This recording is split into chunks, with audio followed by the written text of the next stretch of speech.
మాతృదేవో భవ, పితృదేవో భవ, ఆచార్య దేవో భవ. ఆత్ములు అడుగు పెట్టగానే హెచ్ఎం గారు అన్నారు, అయ్యా వీరు హిందీ టీచర్, ఈయన లెక్కల టీచర్, ఈయన ఇంగ్లీష్ టీచర్ అని టీచర్స్ అందరినీ కూడా గాంధీ గారికి ఇంట్రడ్యూస్ చేశారు. ఇంట్రడ్యూస్ చేయగానే గాంధీ గారు చిరునవ్వు నవ్వి, ఓ మీరు సైన్స్, సోషల్, లెక్కలు ఇవన్నీ చెప్తున్నారా, వెరీ గుడ్. అయితే చదువు ఎవరు బోధిస్తున్నారు, ఏమన్నారు, చదువు ఎవరు బోధిస్తున్నారు అని అడిగారట. వెంటనే అక్కడ హెచ్ఎం గారు ఏమన్నాలో తెలియక మహాత్ములు వెంట అలా చూశారు.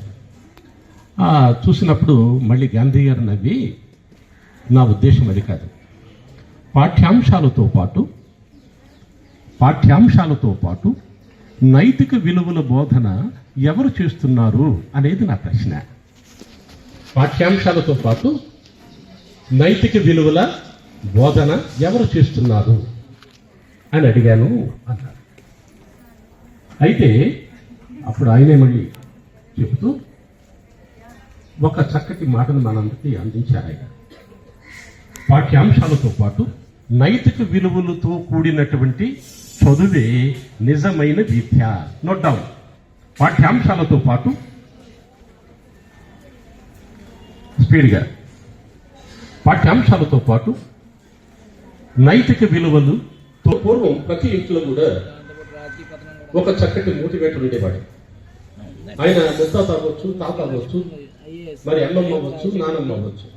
వాళ్ళు ఏం చెప్పేవారంటే బిడ్డలకి మంచి చెడుల బోధన, బాబు ఇది తప్పురా, ఇది కరెక్ట్, ఇది ఒప్పు అని వాళ్ళు బోధించేవారు. వాళ్ళందరూ ఏమైపోయారంటే కనుమరుగైపోయారు. ఏమయ్యారు? ఇవాళ మైక్రో ఫ్యామిలీస్ వచ్చిన తర్వాత ఈ మహాత్ములందరినీ కూడా ఒక పెద్ద అక్కడ కూర్చుంటే పరమశివుడు నట్టింట్లో కూర్చున్నంత గొప్పగా ఉండేది, కనిపించేది.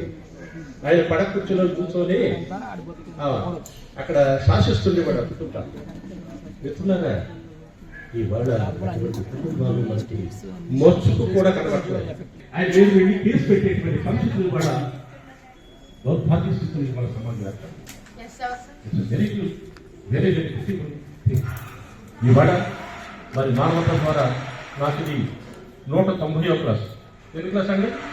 190 క్లాసెస్ చెప్తాను.